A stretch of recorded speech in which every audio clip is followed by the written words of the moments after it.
Another terrible agency when it comes to transparency, and it's a more recent development because the agency went south as a result of the Clinton email scandal, is the State Department. Now, we're taking on some big topics with the State Department. Obviously, we've got the Clinton email scandal, that Judicial Watch FOIA litigation against the State Department uncovered. It wasn't Congress, it wasn't the media that uncovered the Clinton email scandal, it was Judicial Watch. It was our legal team, our investigators, that uncovered the Clinton email scandal. Now, with pay-to-play also being uncovered as a result of Judicial Watch's litigation, the Clinton pay-to-play, the State Department was a mess. And it's continued to be a mess because of the Russia dossier revelations, or the Russia scandal revelations that have been uncovered since then, largely and also in part due to Judicial Watch's legal pressure. For instance, we just found a week or two ago and disclosed that there was another Russia dossier the State Department had that they leaked to Congress to target Donald Trump.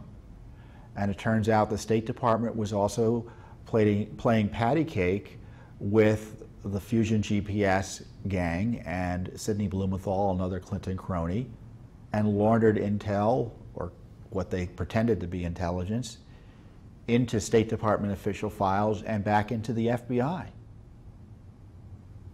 So the State Department continued to be abused even after Hillary Clinton left. And one of the abuses that people are concerned about are the unmaskings. Now, what are unmaskings? You may hear this phrase. An unmasking, as best as I'm able to understand it, is a request from an official for the identity of an American picked up in foreign intelligence gathering. So let's say they're listening in on the British Prime Minister and the German Chancellor talking about an American. And someone, let's say the President says, oh, what is the name of this American? Because it's important for me to know the context. And that American's name is unmasked. Now, as you might imagine, there are great sensitivities about doing so, because when you're eavesdropping abroad, there are no warrants required. You don't need any permission from a court to spy on foreign nationals abroad.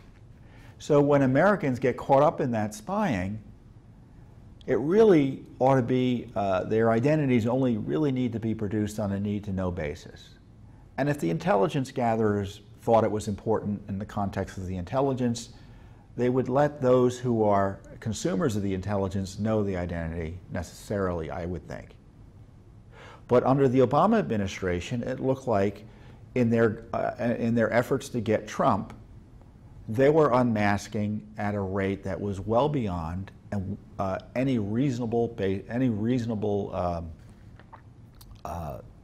requests. So according to Fox News, Samantha Power, who was Obama's ambassador to the United Nations, worked at the State Department, had 260 persons unmasked over her last year at the State Department. What on earth would she have done that for? I have no doubt it was to get Trump. No doubt. Now, why did they need to know the identities of 260 persons? Because I'm convinced they were using this foreign intelligence, they knew it was out there, and someone figured out, oh, well, we can just start Googling or doing the search, the equivalent of searching Google searches and intelligence gathering data to find out indirectly what the Trump team was up to. I guarantee you, not for legitimate reasons, but to target Hillary Clinton's presidential candidate opposition and help her. I have little doubt. And of course, this was first unmasked, to use the turn of phrase, by Devin Nunes, the House Intelligence Chairman, the Republican, who bravely came out and exposed this. We still don't have the details on it. So Judicial Watch has asked about specifically the Samantha Powers unmasking.